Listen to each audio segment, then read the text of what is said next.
प्यारे बच्चों, क्या हाल चाल। उम्मीद है आप लोग अच्छे होंगे। आज के इस वीडियो लेक्चर में हम डिस्कस करेंगे सिचुएशन ऑफ मिरर यानी कि दर्पण की स्थिति से रिलेटेड जितने भी एग्जामिनर के द्वारा वाइवा के क्वेश्चन पूछे जाते हैं वो।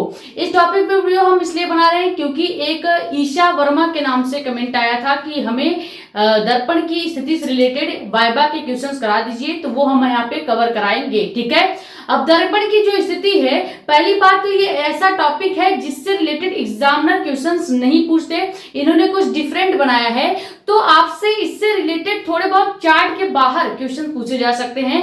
जैसे आपसे पूछा जा सकता है दर्पण से ही रिलेटेड कि गोली दर्पण क्या है, अवतल दर्पण क्या है, उत्तल दर्पण क्या है, अवतल दर्पण और उत्तल दर्पण में या इसको अपसारी और अपसारी क्यों कहा जाता है, उसके बाद दर्पण का फॉर्मूला क्या है। मतलब ज्यादातर जो क्वेश्चन आपसे पूछे जाएंगे एग्जामिनर के द्वारा वो आपके होंगे चार्ट पेपर से हट के क्वेश्चन, क्योंकि आपने क्या बना रखा है, दर्पण की स्थिति आपने बनाया होगा। अवतल दर्पण में प्रतिबिंब की स्थिति क्या क्या हो रही है अगर हम उसको इधर उधर हिला रहे हैं, और उत्तल दर्पण में प्रतिबिंब की स्थिति क्या होगी, इसी टाइप का आपने डायग्राम बना के रखा होगा। ठीक है। तो इससे रिलेटेड क्वेश्चन कराने से पहले आपको बता दें, अगर आप हमारे चैनल पर नए हैं तो चैनल को सब्सक्राइब कर लें ताकि ऐसी इंफॉर्मेटिव और इंपॉर्टेंट वीडियोस आपके पास आती रहे।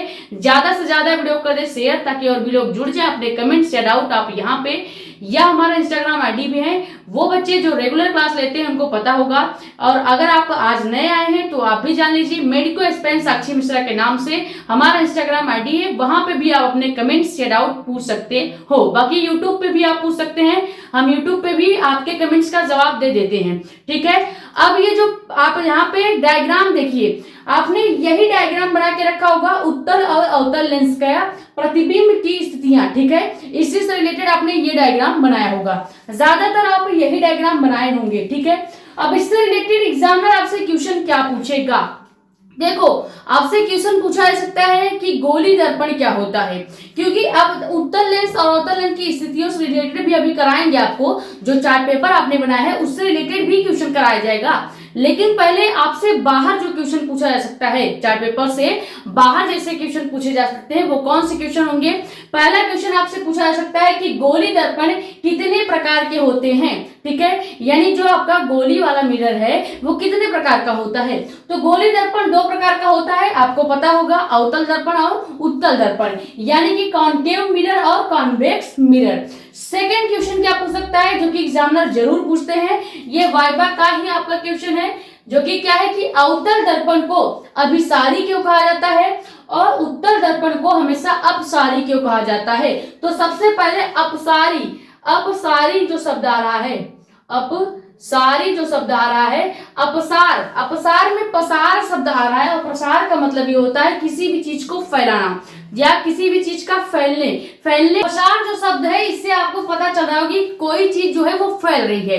अब जैसे आपसे पूछा जाए कि हमेशा उत्तल दर्पण को ही अपसारी क्यों कहा जाता है, क्योंकि उत्तल दर्पण जो होती है ये जो प्रकाश की किरणें आती है उसको फैलाने का काम करता है, इसीलिए उसको हम अपसारी बोलते हैं। और जो अवतल दर्पण होता है ये प्रकाश की किरणों को एक ही बिंदु पर, एक ही पॉइंट पर पिन करता है, तो इसे हम क्या कहेंगे, अभिसारी। अभिसारी शब्द से आपको पता चल जाना चाहिए कि प्रकाश की जो किरणें हैं वो एक ही बिंदु पे आके पॉइंट हो रही हैं। जैसे आपने देखा होगा जो बचपन में आपके पास वो लोहे की डाइंग बॉक्स आपके पास नहीं होती थी 15-20 रुपए वाली, उसमें एक छोटा सा लेंस निकलता था जो लेके शायद आप घंटों छत पे बैठे होते थे ये सोच के कि शायद अब ये कागज इस लेंस से जल जाए, लेकिन वो नहीं जलता था। क्यों? क्योंकि वो नकली लेंस था। लेकिन जब आप 2-250 का असली वाला लेंस लेंगे जिससे आप अगर कागज को बस 2 या 5 मिनट ऐसे करेंगे तो वो कागज जल जाता है। क्यों? क्योंकि जो आपको इस तरह से लेंस दिखाई देता है, इस लेंस में ऐसी क्षमता है कि ये प्रकाश की किरणों को एक ही बिंदु पर आके क्या कर देती है, एक ही बिंदु पर आकर्षित करती है। ठीक है। एक ही बिंदु पर प्रकाश की किरणें आके मिलती है, जिस वजह से क्या होता है, कागज जो है वो जल जाता है। और ऐसा लेंस ही क्या आपका कहलाता है, अवतल लेंस या सॉरी अवतल दर्पण। ठीक है, तो अवतल दर्पण समझ में आ गया। जो आपने वो लेंस देखा है जो जिससे हम कागज को जलाते हैं, उस वाले लेंस से क्या होता है, उस वाले लेंस का कार्य क्या है, प्रकाश की किरणों को एक ही बिंदु पर लाना, जिस वजह से हम क्या कहते हैं, अवतल दर्पण को ही अभिसारी कहते हैं। अभिसारी का मतलब है कि प्रकाश की किरणें एक ही बिंदु पर पॉइंट हो रही है, जैसे आप इस प्रकार के लेंसेज में देखते हैं। लेकिन अपसारी का मतलब क्या है कि प्रकाश की किरणों को फैलाया जा रहा है, जैसे आप अवतल या सॉरी उत्तल दर्पण में देखते हैं। तो इसका आंसर क्या हो जाएगा, जब एग्जामिनर आपसे पूछेगा कि ये बताइए अवतल दर्पण को अभिसारी और उत्तल दर्पण को अपसारी क्यों कहा जाता है, तो आप कहेंगे क्या कि अवतल दर्पण प्रकाश किरणों को एक ही बिंदु पर एकत्रित करता है। जैसे आपको बताया एक लेंस आता है जिससे हम कागज को जलाते थे। ठीक है, दूसरा आपका है क्या, उत्तल दर्पण क्या करेगा, जबकि उत्तल दर्पण क्या करता है, किरणों को फैलाने का कार्य करता है, जिस वजह से हम इसको अपसारी भी कहते हैं। ठीक है, ये आपका वाइवा में जरूर पूछा जा सकता है, तो ये वाला आपको याद होना चाहिए प्रॉपर।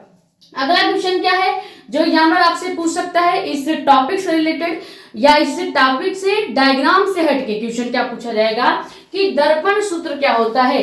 मिरर फॉर्मूला आपसे पूछा जा सकता है और दर्पण सूत्र आप देखें ये 5 नंबर का डेरिवेशन भी आता है। ठीक है, तो डेरिवेशन भी यहां से पूछे जा सकते हैं दर्पण फॉर्मूले के। तो दर्पण फॉर्मूला आपको याद होना चाहिए जो कि क्या होता है 1/f = 1/v - 1/u। ठीक है, यही आपका होता है दर्पण फॉर्मूला। अब आपसे एग्जामिनर ये भी पूछ सकता है कि यहाँ पे v क्या है, u क्या है, या आपसे पूछेगा कि u क्या होता है, तो आप कहेंगे वस्तु की दूरी। क्या होता है, वस्तु की दूरी होती है। जबकि v क्या होता है, तो ये होगा आपका प्रतिबिंब, प्रतिबिंब की दूरी। और f आपका फोकस दूरी होती है, फोकस दूरी होती है। समझ में आ गया, फॉर्मूला भी क्लियर हो गया होगा। 1/f = 1/v - 1/u। ये आपका फॉर्मूला होता है जिसमें u वस्तु की दूरी, v आपका प्रतिबिंब की दूरी और फोकस दूरी आपका f होता है। क्लियर, ये तीनों क्वेश्चंस के स्क्रीनशॉट कर लें। इस स्लाइड में कौन से ऐसे क्वेश्चन है जो जरूर पूछे जाएंगे, तो क्वेश्चन नंबर 2 आपसे जरूर पूछा जा सकता है और क्वेश्चन नंबर 3 मिरर फॉर्मूला भी आपसे पूछा जा सकता है। हालांकि आपके चार्ट पेपर से डिफरेंट क्वेश्चंस हैं, क्योंकि हमने बताया है कि इस टॉपिक से ज्यादातर क्वेश्चन चार्ट पेपर से हट के पूछे जाएंगे। ठीक है, तो 14 क्वेश्चन कराएंगे, 14 आपको लिख के याद करना है। फिलहाल अभी तीनों का स्क्रीनशॉट कर लीजिए।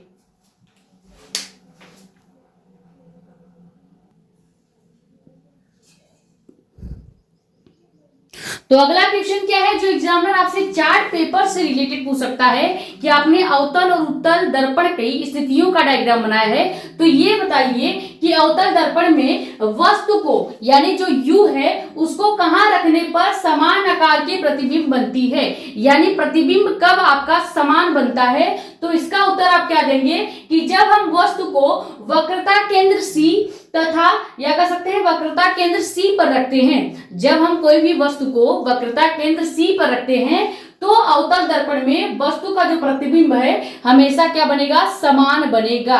समझ में आ गया इस क्वेश्चन का आंसर। ठीक है, तो अगर आपसे ये पूछा जा रहा है, एग्जामिनर ऐसे पूछेगा कि ये बताइए कि वस्तु का प्रतिबिंब या अवतल दर्पण में वस्तु का प्रतिबिंब समान कब बनता है, तो आप कहेंगे कि जब हम उसको वक्रता केंद्र C पर रखते हैं तब। ठीक है, अगला क्वेश्चन क्या है कि अवतल दर्पण में वास्तविक और बड़ा प्रतिबिंब प्राप्त करने के लिए वस्तु कहां पर रखनी चाहिए या वस्तु को कहां पर रखा जाता है। आपसे इसी तरह के क्वेश्चंस पूछे जाएंगे स्थितियों के कि अगर आपको अवतल दर्पण में वास्तविक प्रतिबिंब चाहिए, बड़ा प्रतिबिंब चाहिए और साथ ही साथ जो प्रतिबिंब हो वो क्या होना चाहिए, वास्तविक और बड़ा होना चाहिए, तो ऐसे प्रतिबिंब को प्राप्त करने के लिए हम कहां पे रखेंगे, किसको, अवतल दर्पण में हम पोजीशन कैसा रखेंगे, स्थिति कैसी रखेंगे। तो आपको याद होना चाहिए कि वक्रता केंद्र और फोकस दूरी F के बीच, वक्रता केंद्र और फोकस दूरी F के बीच जब आप प्रकाश की किरण को गुजारते हैं तो जो प्रतिबिंब बनता है वो प्रतिबिंब कैसा बनेगा, वो प्रतिबिंब आपका वास्तविक बनेगा और बड़ा बनेगा। समझ में आ गया। तो अवतल दर्पण में प्रतिबिंब वास्तविक और बड़ा कब बनता है, जब हम प्रकाश की किरण को वक्रता केंद्र C से और फोकस दूरी F के बीच से गुजारते हैं तब।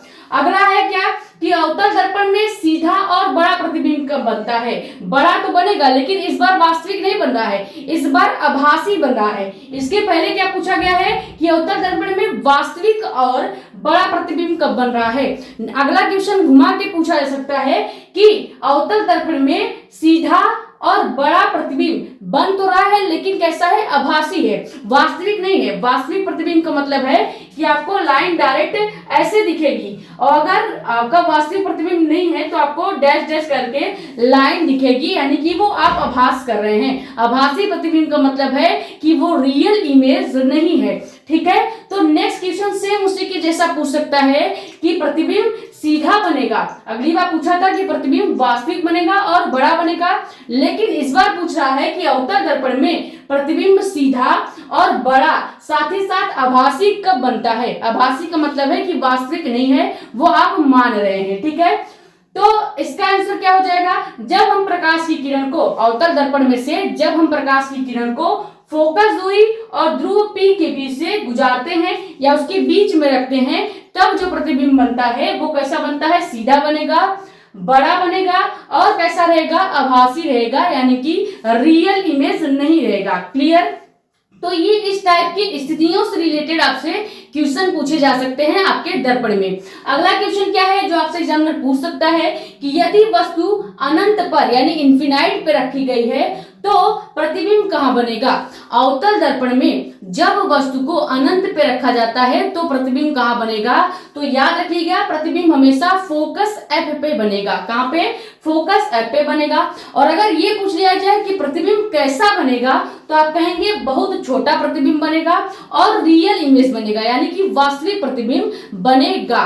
तो ये स्थितियों से रिलेटेड आपसे एग्जामिनर ये सारे क्वेश्चंस पूछ सकते हैं। अवतल दर्पण की स्थितियों से रिलेटेड यही क्वेश्चंस आपसे पूछे जा सकते हैं कि अवतल दर्पण में वस्तु को कहां रखें कि समान आकार का प्रतिबिंब बने, या फिर आपसे पूछा जा सकता है कि अवतल दर्पण में वास्तविक लेकिन बड़ा प्रतिबिंब कब बनता है, यानी किस स्थिति पे हम उसको रखें प्रकाश की किरण को कि आपका बड़ा और वास्तविक प्रतिबिंब बने। या फिर आपसे पूछा जा सकता है कि सीधा बड़ा और आभासी प्रतिबिंब अवतल दर्पण में कब बनता है। या फिर आपसे ये भी पूछा जा सकता है कि वस्तु को अगर अनंत दूरी पर या अनंत पर रखा जाता है तो प्रतिबिंब कैसा बनता है या कहाँ पे बनता है। तो कैसा बनता है पूछेगा तो आप कहेंगे छोटा बनेगा और वास्तविक बनेगा। कहाँ पे बनेगा, तो अवतल दर्पण के फोकस दूरी पर प्रतिबिंब बनेगा। क्लियर, ये स्क्रीनशॉट कर ले, ये सारे क्वेश्चन आपके लिए इंपॉर्टेंट है। इन सारे क्वेश्चन से आपसे सवाल पूछे जा सकते हैं। स्क्रीनशॉट कर लीजिए, फिर आगे क्वेश्चन देखते हैं।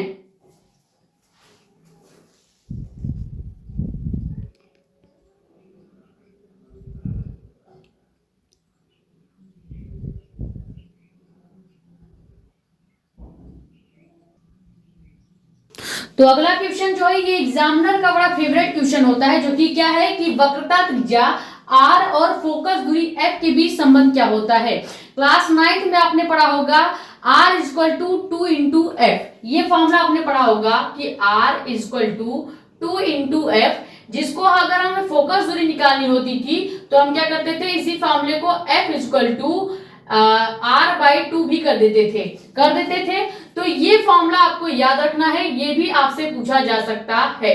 ठीक है, यानी आपसे पूछा जा सकता है कि वक्रता त्रिज्या R और दर्पण की जो फोकस दूरी F है उसके बीच संबंध क्या होता है। तो आप फॉर्मूला याद रखेंगे जो कि क्या होगा, R equal to 2 into F, या इसी को अगर फोकस दूरी के लिए लिखा जाए तो F इक्वल टू R/2 होता है। ठीक है, यहां से आप F का मान निकाल सकते हैं। यहां से आप कुल 1 या 2 नंबर का न्यूमेरिकल भी आपसे पूछा जा सकता है। जब आपको दर्पण का वक्रता त्रिज्या और फोकस दूरी दी गई होगी तो आप ये फॉर्मूला लगा सकते हैं। ठीक है, अगला क्वेश्चन क्या है कि उत्तल दर्पण द्वारा हमेशा कैसा प्रतिबिंब प्राप्त होता है। तो हमने बताया है कि उत्तल दर्पण जो होता है ये हमेशा आभासी प्रतिबिंब यानी कि फेक इमेज बनाता है।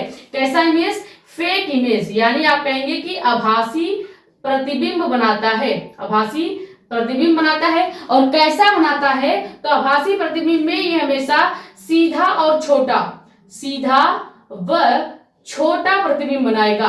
कैसा प्रतिबिंब उत्तल दर्पण द्वारा बनेगा, आभासी बनेगा यानी फेक इमेज होगा, छोटा बनेगा और सीधा बनेगा, यानी प्रतिबिंब कैसा होगा, छोटा और कैसा बनेगा, सीधा इमेज बनेगा। अगला क्वेश्चन क्या है कि वाहनों के साइड मिरर में या साइड मिरर में कौन सा दर्पण उपयोग किया जाता है। जो आप दो पहिया देखते हैं उसके साइड दो मिरर लगे होते हैं, वो मिरर जो होता है कौन से दर्पण का बनता है, उत्तल दर्पण का या अवतल दर्पण का।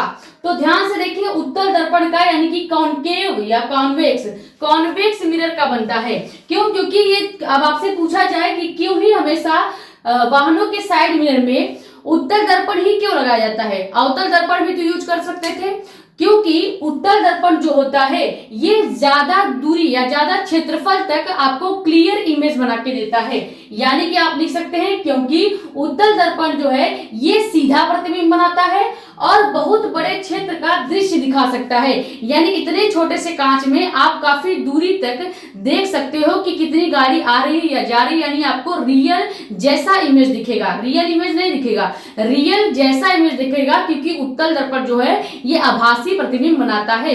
तो दो क्वेश्चन यहाँ से पूछे जा सकते हैं कि वाहनों के साइड मिरर में कौन सा दर्पण यूज किया जाता है, तो आप कहेंगे उत्तल दर्पण। और अगर ये पूछा जाए कि उत्तल दर्पण ही क्यों यूज किया जाता है, तो उसका कारण आप ये देंगे क्योंकि उत्तल दर्पण जो है ये सीधा प्रतिबिंब बनाता है और काफी ज्यादा क्षेत्रफल को कवर कर लेता है, जिस वजह से हमेशा वाहनों के साइड मिरर में उत्तल दर्पण को ही लगाया जाता है। क्लियर। अगला क्वेश्चन क्या है कि आप कैसे पहचानेंगे कि कौन सा दर्पण उत्तल है या अवतल है, इससे आप कैसे पहचानेंगे। ये एग्जामिनर आपसे जरूर क्वेश्चन पूछेगा कि आपको कैसे पता चलेगा, आपको अगर दर्पण दे दिया जाए तो आप कैसे पता करेंगे कि कौन सा अवतल है और कौन सा उत्तल है। तो देखिए, दर्पण में अपने चेहरे को देखकर हम पता कर सकते हैं कि कौन सा दर्पण उत्तल है या अवतल है। जैसे आपके पास जो नॉर्मल कांच होता है जिसमें आप डेली अपना चेहरा देखते हैं, वो जो होता है वो दर्पण कैसा होगा, अवतल दर्पण। उसमें आप क्या देखते हैं कि आपका जो चेहरा है वो सीधा दिखाई देता है और बड़ा दिखाई देता है। यानी अगर आपका चेहरा सीधा व बड़ा दिखाई देगा तो वो जो दर्पण होगा, कौन सा दर्पण होगा, अवतल दर्पण होगा। ठीक है, कौन सा दर्पण, अवतल दर्पण। लेकिन ऐसा दर्पण जिनपे आपका चेहरा सीधा तो दिखाई दे रहा है लेकिन छोटा दिखाई दे रहा है, तो वो कौन सा दर्पण होगा, उत्तल दर्पण। जैसे अभी हमने बताया कि गाड़ी का जो साइड मिरर होता है उसमें अगर आप अपना चेहरा देखेंगे तो इतने छोटे से एरिया में आपका प्रॉपर चेहरा दिखाई देगा, यानी साफ चेहरा दिखाई देगा लेकिन छोटा दिखाई देगा। तो आप वहां से जान सकते हैं कि गाड़ी के साइड मिरर में उत्तल दर्पण लगा हुआ है, जो कि सीधा प्रतिबिंब तो दिखाता है लेकिन छोटा दिखाता है। और कैसा दिखाएगा, आभासी दिखाएगा। जबकि उत्तल दर्पण या अवतल दर्पण जो होता है, अवतल दर्पण ये क्या करता है, जो आप मिरर देखते हैं नॉर्मल, जिसमें आप अपने चेहरे डेली देखते हैं, उसमें क्या होता है कि चेहरा सीधा दिखेगा और बड़ा दिखेगा। तो ऐसे आप पता कर सकते हैं, अगर आपका चेहरा बड़ा बन रहा है दर्पण में तो वो दर्पण कौन सा होगा, अवतल। और अगर आपके चेहरे का जो इमेज है वो छोटा बन रहा है तो वो कौन सा दर्पण है, उत्तल दर्पण होगा। क्लियर। तो यहां से आप पता कर सकते हैं कि कौन सा दर्पण आपको दिया गया है या कौन सा दर्पण आप डेली लाइफ में यूज करते हो। ये स्क्रीनशॉट कर लीजिए। कुल 11 क्वेश्चन हमने करा दिए हैं, 4 क्वेश्चन मैं अभी इसके बाद आपको और बताऊंगी।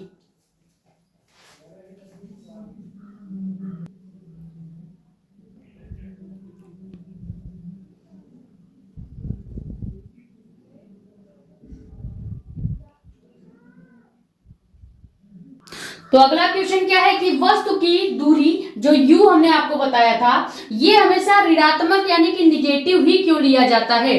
तो जब हम आपको दर्पण पढ़ा रहे थे वहां पे जब हमने डायग्राम प्रॉपर बनाया था तो वहां पे आपको सभी के सिंबल या चिन्ह परिपाटी वहां पे पढ़ाया था। तो चिन्ह परिपाटी के अकॉर्डिंग हमेशा जो u होता है वस्तु का प्रतिबिंब, उसको क्या लिया जाता है, -u लिया जाता है। ठीक है, -u लिया जाता है। तो आपसे पूछा जा सकता है कि हमेशा वस्तु की जो प्रतिबिंब है या जो वस्तु की दूरी है वो हमेशा u क्यों लिया जाता है या -u क्यों लिया जाता है। तो आप कहेंगे क्योंकि वस्तु को हमेशा दर्पण के बाईं ओर इंसिडेंट जो लाइट होती है उसकी दिशा के विपरीत रखा जाता है, जिस वजह से जो आपका वस्तु की दूरी u है इसको हमेशा -u लिया जाता है। क्लियर। अगला क्वेश्चन क्या है कि यदि कोई वस्तु अवतल दर्पण के फोकस पर रखा गया है, यानी आपका मान लो अवतल दर्पण है उसके फोकस F पे हम कोई वस्तु या इमेज रख दें या उसको वस्तु को रख दें तो उसका प्रतिबिंब कैसे बनेगा, इस वस्तु का प्रतिबिंब कैसे बनेगा? तो प्रतिबिंब हमेशा अनंत बड़ा बनेगा, यानी बहुत ज्यादा बड़ा बनेगा। और कहां पे बनेगा अगर आपसे पूछा जाए कि यदि वस्तु को अवतल दर्पण के फोकस दूरी पर रखा जाता है, एफ पर रखा जाता है, तो प्रतिबिंब कहां पे बनता है? तो प्रतिबिंब हमेशा याद रखेंगे अनंत पर यानी इंफिनाइट पर बनता है। कैसा बनता है? तो बहुत बड़ा यानी अत्यंत बड़ा बनेगा। क्लियर? तो बहुत बड़ा बनेगा। और कहां बनेगा? तो अनंत पे बनेगा। अगला क्वेश्चन क्या है कि अवतल दर्पण का प्रयोग हजामत यानी कि सेविंग, हजामत यानी कि सेविंग में क्यों किया जाता है? आपने जो नॉर्मल मिरर देखे होंगे पार्लर वगैरह में, वो जो मिरर होता है वो कैसा होता है? हमने बताया है कि अवतल दर्पण का वहां पे प्रयोग किया जाता है। या नॉर्मल जो आप डेली लाइफ में कांच प्रयोग करते हैं वो भी कैसा है? अवतल दर्पण का ही बना होता है। तो इसी का प्रयोग किया जाता है। उत्तल दर्पण का प्रयोग क्यों नहीं किया जाता? तो रीजन ये है क्योंकि जब चेहरा जो है वो दर्पण के ध्रुव यानी P और फोकस दूरी F के बीच बनता है तो वह सीधा और बड़ा दिखाई देता है, सीधा दिखाई देगा और बड़ा प्रतिबिंब बनेगा, जिससे हमें क्लियर चेहरा दिखता है। इसी वजह से हजामत या सेविंग में जो कांच यूज किया जाता है वो आपका अवतल दर्पण यूज किया जाता है। ठीक है, तो ये 14 क्वेश्चन हमें आपको सिचुएशन ऑफ मिरर यानी कि दर्पण की स्थिति से रिलेटेड कराना था। हमने आपको 14 क्वेश्चन एकदम क्लियर बता दिया है। ठीक है, तो ये आपको क्लियर हो गया होगा। आई होप ये वीडियो आपके लिए हेल्पफुल रही होगी। वीडियो पसंद आई तो वीडियो को लाइक कर दें, नए हैं तो चैनल को सब्सक्राइब कर दें ताकि ऐसी इंफॉर्मेटिव और इंपॉर्टेंट वीडियोस आपके पास आती रहे। ज्यादा से ज्यादा वीडियो कर दे शेयर ताकि और भी लोग जुड़ जाएं। अपने कमेंट्स या डाउट आप यूट्यूब पे भी पूछ सकते हैं या हमारा इंस्टाग्राम आईडी भी है मेडिको एस्पिरेंट साक्षी मिश्रा के नाम से, वहां पे भी अपने डाउट्स पूछ सकते हैं। ये स्क्रीनशॉट कर लीजिए। मिलते हैं नेक्स्ट वीडियो में। Thank you so much.